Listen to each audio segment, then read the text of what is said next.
विठ्ठला विठ्ठला विठ्ठला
भगवान की जय।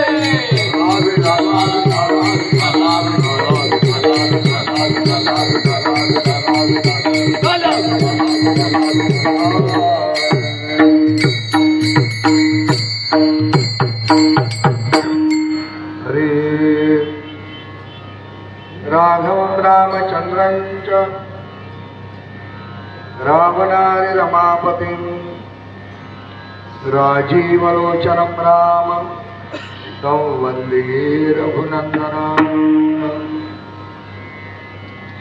मूकं करोति वाचालं पङ्गुं लङ्घयते गिरिं यत्कृपातमहं वन्दे परमानन्दमाधवम्। महायोगपीठे तटे भीमरत्या वरं पुण्डरीकाय दातो मुरेन्द्रहे। समागत्य तिष्ठन्तमानन्दगङ्गा परब्रह्मलिङ्ग भजे पाण्डुरङ्ग। पांडुरंगा करू प्रथम नाम पांडुरंगा करू प्रथम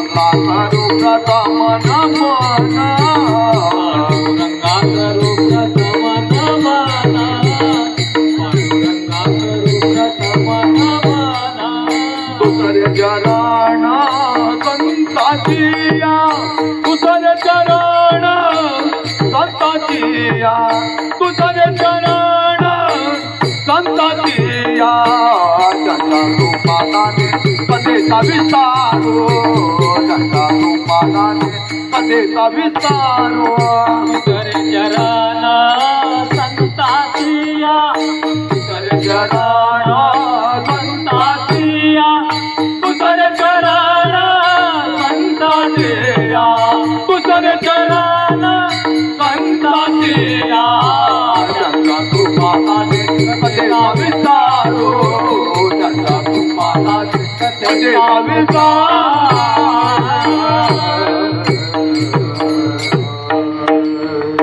पांडुरंगा करू प्रथम नमन दुसरे चरण संतांच्या त्यांच्या कृपादाने कथेचा विस्तार।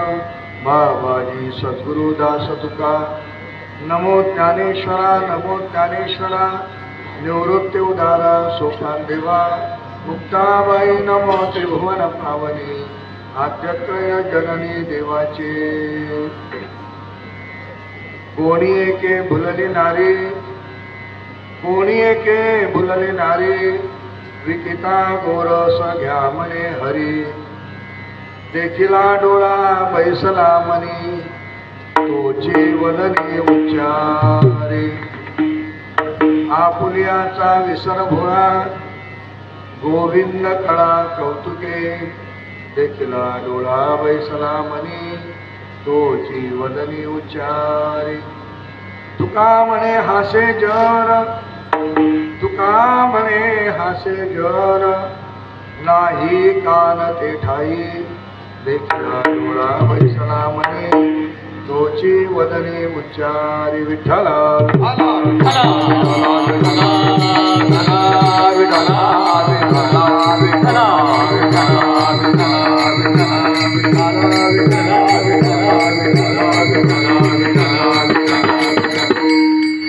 कोणी एके मुलाली नारी विदिता गुरसन्यामने हरी देखिला डोळा बैसला मनी तोची वदनी उच्चारी. प्रस्तुत प्राप्त स्थळी प्राप्त काळी पवित्र असणाऱ्या या शुभ मुहूर्तावर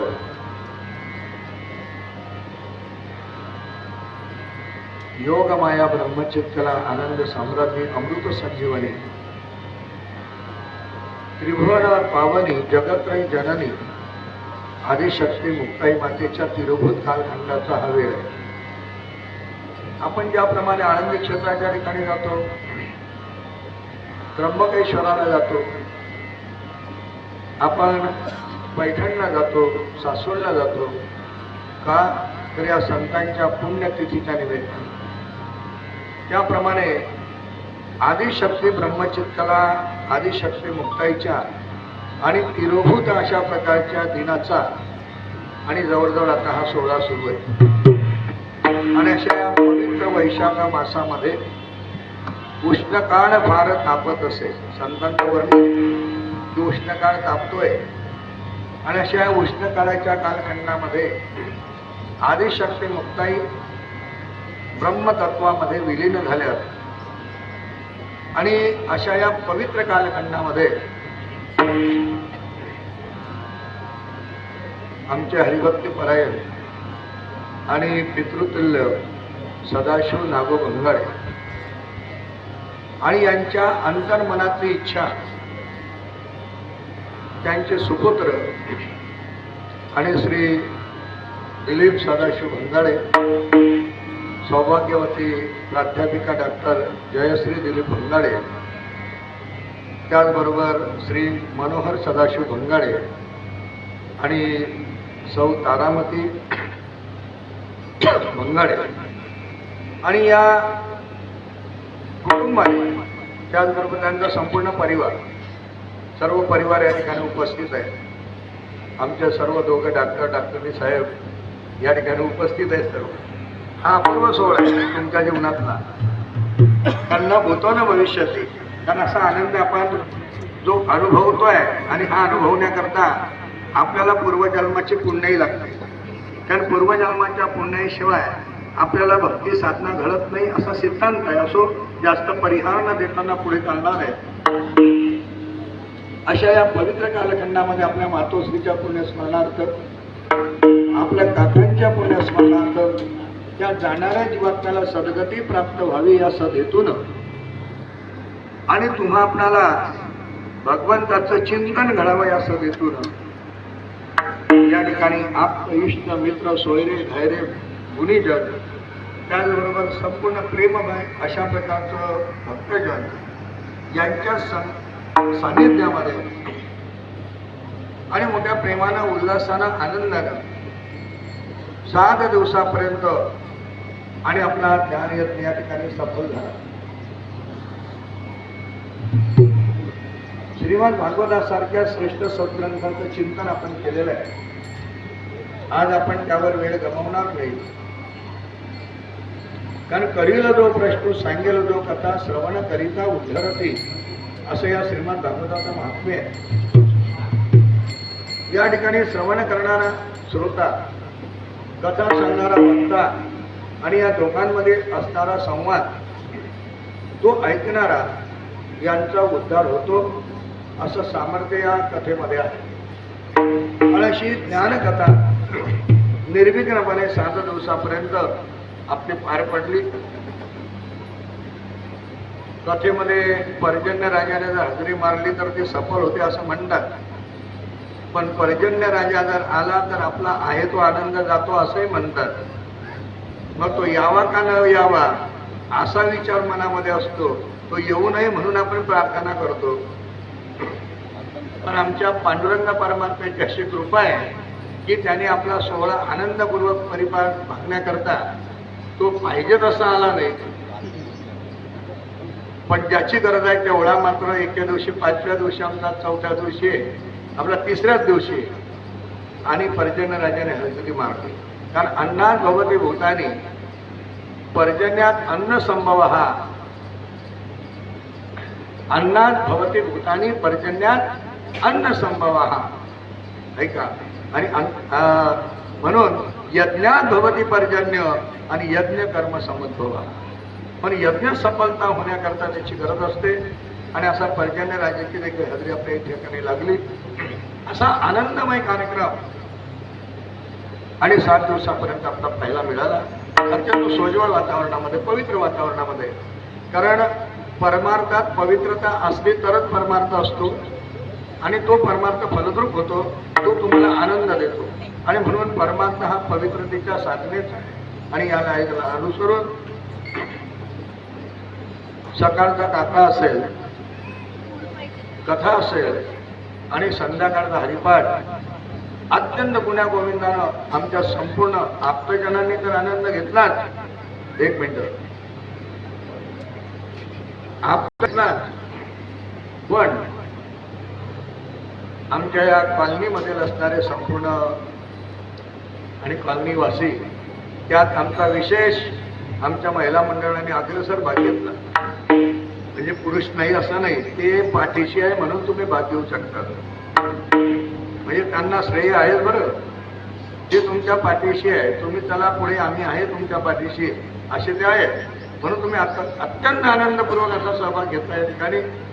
आणि पहिल्या दिवसापासून तर आजच्या शेवटच्या दिवसापर्यंत आपली उपस्थिती कायम स्वरूपामध्ये या ठिकाणी राहिली.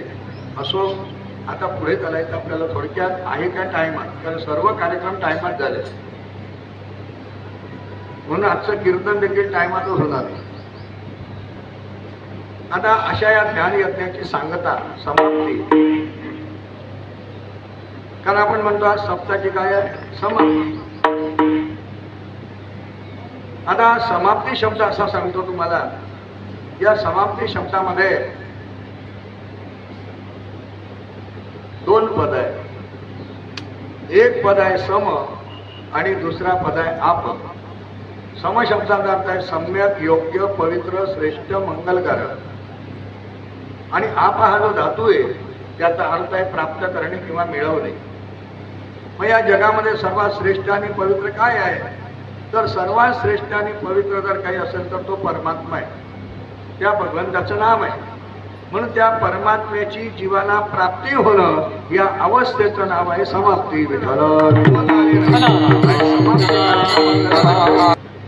आरंभाला आणि समाप्तीला मंगलमय अशा प्रकारचं चिंतन करणं हे आवश्यक असतं आणि या न्यायाला अनुसरून. मग आता ही समाप्ती काय आहे, तर ऐका, आपण पाहिलं की परमात्मा स्वरूपाची प्राप्ती.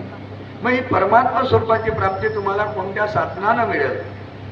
कारण जप आहे, तप आहे, योग आहे, ध्यान आहे, धारणा आहे, दंडन आहे, मुंडन आहे, नाना प्रकारची साधनं आहे. या नाना प्रकारची साधना करून आपल्याला परमात्मा प्राप्ती केली जाते.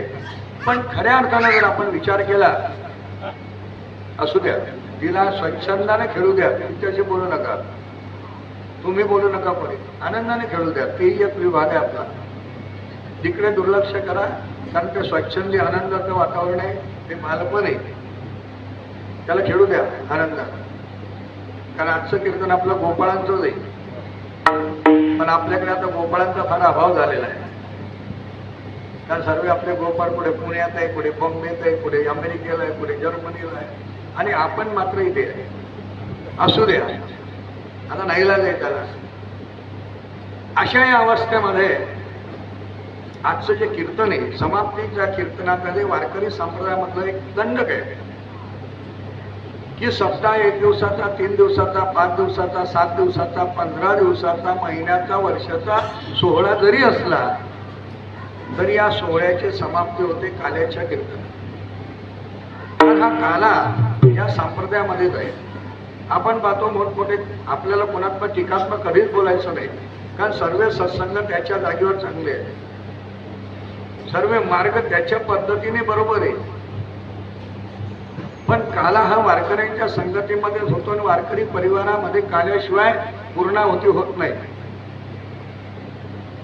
कारण हे पूर्णाहुतीचं कीर्तन आहे. कारण इतरत्र आपण पाहतो कोटीचे सत्संग असतात.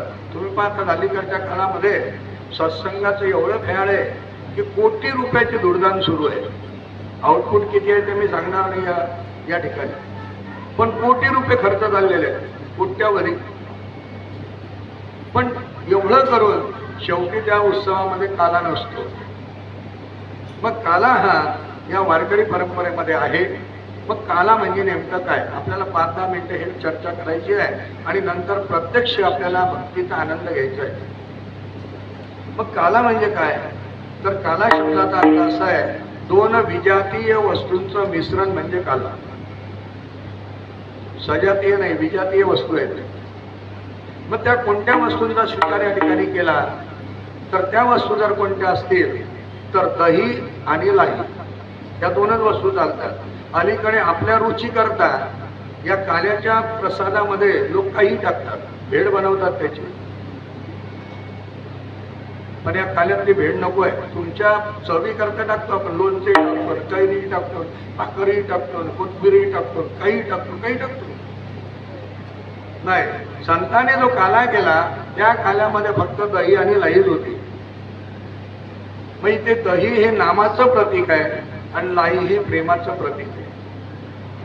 ऐका, नामाचं दही आणि प्रेमाची लाई, अशा नामरूप दह्याला या प्रेमस्वरूप लाहीच्या ठिकाणी एकत्र करायचं आहे. हा झाला फक्त व्यवहारातला अर्थ.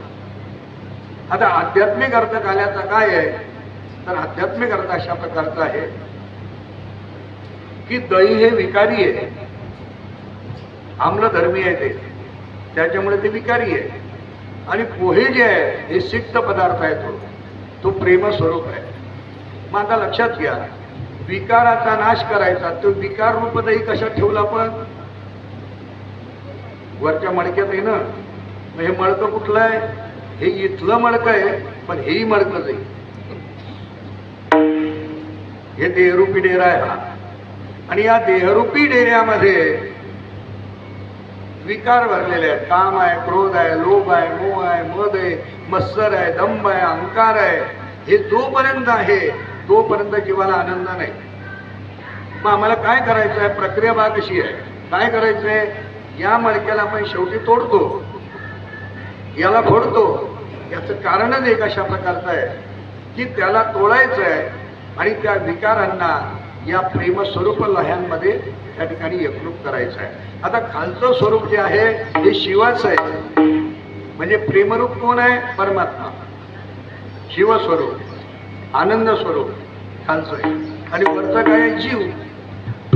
व्याख्या तयार झाली आहे का चांगली. वरती आहे हे दही जीव आणि खालती पोहे आहे शिव. म्हणजे जीवाचं शिवाशी मिलन या अवस्थेचं नाव आहे काला. ऐका, आता इथपर्यंत आपण टप्प्याटप्प्याने आलो. आपला सर्व पाठ झाला असेल, कारण एक पाठी माणसांचं कीर्तन पाठ होऊन जातं. काही पुन्हा पुन्हा मनन करतील त्याला येऊन जाईल ते. कारण जीवाचं शिवाशी मिलन, जीव ब्रह्माचं ऐक्य या अवस्थेचं नाव आहे काला. आता पुढे जाऊ आपण. मग कहो, या जीव शिवाचं मिलन कोणत्या साधनानं होतं, काय केलं असताना जीवाचं शिवाशी मिलन होतं, तर त्याचं गोड उत्तर संत वाङ्मयामध्ये आहे. संत वाङ्मयामध्ये असं चिंतन आहे, जीवाचं शिवाशी मिलन होण्याकरता, जीव ब्रह्माचं ऐक्य होण्याकरता, कारण काला होण्याकरता इथे एकच साधन सांगितलं आणि ते म्हणजे भगवान परमात्म्याच्या चरित्राचं वर्णन करणं. ऐका, आता तीही चरित्र परमात्म्याने द्वारकेमध्ये केलेलं आहे. ऐका, परमात्म्याने मथुरेमध्ये केलेलं आहे. मग मथुरेतल्या चरित्राचं वर्णन इथे नसतं, द्वारकेतल्या चरित्राचं वर्णन इथे नसतं. इथलं चरित्राचं वर्णन फक्त तेच असतं की जे भगवान कृष्ण परमात्म्याने जे चरित्र केलं ते गोकुळात केलं. हरी चरित्र देऊ चारावे, चरित्र देऊ चारावे,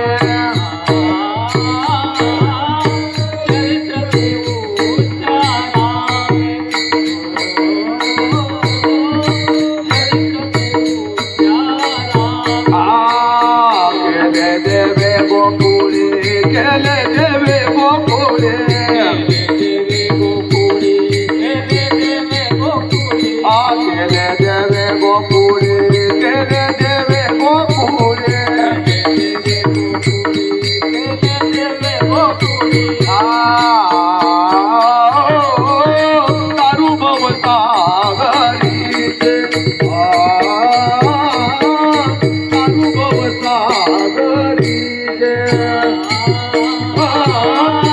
दारू भवसागरीचे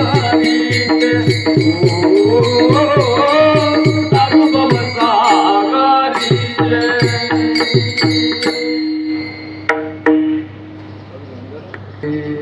चरित्र ते उच्चारावे केले देवे गोकुळी. भगवान कृष्ण परमात्म्यानं गोकुळामध्ये जे चरित्र केलं त्या चरित्राचा आजच्या दिवशी फक्त उच्चार करायचा आहे. कारण हे काल्याचं कीर्तन जर ठरवलं तुम्ही आपण मनापासून करायचं तर ते 11 वाजेपर्यंत नाही चालणार, ते 4 वाजेपर्यंत चालणार. कारण नाही झाला हे मारुतीबद्ध शेपूट आहे. भगवान कृष्णाला जन्माला आणल्यापासून निघून आम्हाला जाईपर्यंत ज्या दिलाय ते या काल्याचे कीर्तनात आहे. ते आपल्याला तंतोतंत टायमात बसवायचे आहे. म्हणून चरित्र ते उच्चाराने केले देवे गोकुळी. फायदा काय? तारू भव सागरीचे उच्च नीच अधिकारी. या भवसागरातून तारून नेण्याकरता समर्थ चरित्र जर कोणतं असेल तर ते भगवान कृष्णाचं आणि तेही गोकुळामध्ये केलेलं चरित्र आहे. आणि त्या चरित्राचा आपल्याला काय करायचं आहे? फक्त उच्चार, आचरण नाही. काही काही माणसं म्हणतात महाराज तुमच्या देवानं 16,108 बायका केल्या, आम्हाला 2 करायला काय हरकत? आता मला सांगा देवाच्या या संदर्भामध्ये आपण ह्याची चर्चा करायची का नाही करायची? कारण तो देव आहे. मोठी माणसं किती मोठे गुन्हे केले तरी तो सुटतात. आणि छोट्या माणसांना जर करायचं ठरवलं तर ते आजन्म कारावासात अडकतात. पण मोठ्या माणसाची ती बरोबरी आपण करायची नाही. ते अकर्तून अन्यथा कर्तून शक्ती त्या परमात्म्याची आहे. आणि म्हणून आपण त्या विचाराकडे पडायचं नाही. आता विस्तारपूर्वक मी तुम्हाला सांगणार नाही, कारण 2 केल्या तर या शब्दावर जर मी बोललो तर तुम्हाला एकच वाक्य सांगतो, 2 पेक्षा 1 ज्याने केली त्याची अवस्था काय आहे? मी नाही सांगत, नाथ मला सांगतात. श्री हाती धरिता देख वाढे प्रपंचाचे थोर दुःख घर पाहिजे आवश्यक भोगात दान स्त्रियेच्या इथून सुरुवात होते. नुसतं घर बांधून चालतं का? त्या गृहाची गृहसिद्धी पाहिजे, धनधान्य समृद्धी त्या घरात हे असलं तरच बरं आहे. आता हा विषय आला म्हणून बोलतो तुमच्याशी. श्री हाती धरिता देख वाढे प्रपंचाचे थोर दुःख घर पाहिजे आवश्यक. म्हणजे घर पाहिजे हे कोणी मान्य केलं आहे? संतांनी मान्य केलं की नाही? आणि म्हणून आपण देखील विवाह सोबरीक संबंध जोडताना काय करतो? मुलाचं घर आहे का म्हणतो की नाही आपण? म्हणून घर पाहिजे. या ओवीमध्ये साहेब, या ओवीमध्ये संतांच्या ओवीत दुरुस्ती करू नये, पण व्यवहार दृष्टीनं मला असं थोडं वाटतं की या ओवीमध्ये मी माझ्या मनानं रात्री चिंतन केलं आणि चिंतन केल्यानंतर एक शब्द टाकावा असा वाटतो. तुम्हाला अजून ऐका कसा वाटतो तो. श्री हाती धरिता देख वाढे प्रपंचाचे थोर दुःख घर पाहिजे आवश्यक. या आवश्यक शब्दाला मी कंस करतो, त्याला काढून टाकतो आणि आजच्या व्यवहार दृष्टीने तिथे एक शब्द टाकतो. तुम्हाला पटला तर घ्या. ऐका आता पुन्हा ओवी. श्री हाती धरिता देख वाढे प्रपंचाचे थोर दुःख घर पाहिजे पुण्यात.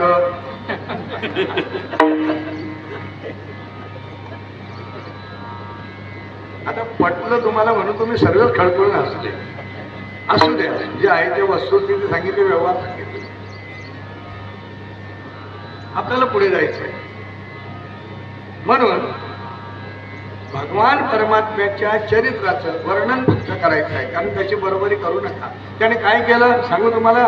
हरी करून बा करता येईल का तुम्हाला? हरी गिरी गोवर्धन येणे उचलीला, गिरी गोवर्धन येणे उचलीला, या महासर्वांना कोणी आणीला, या महासर्वना कोणी आणीला, जळता ओढवावो मुखेची प्राशीला, जळता ओढवावो मुखेची प्राशीला, चिरता अगासोरा चिरोनी सानीला, ओ हरीच्या गवळणी त्या बोलते परस्परी आईच्या गवळणी त्या बोलते परस्परी सीता हा गाजोरा चिरोनी तांडला आईच्या गवळणी त्या बोलते परस्परी आईच्या गवळणी त्या बोलते परस्परी भगवंताच्या हातून केलाय करून पागिरी गोवर्धन येणे उचलिला.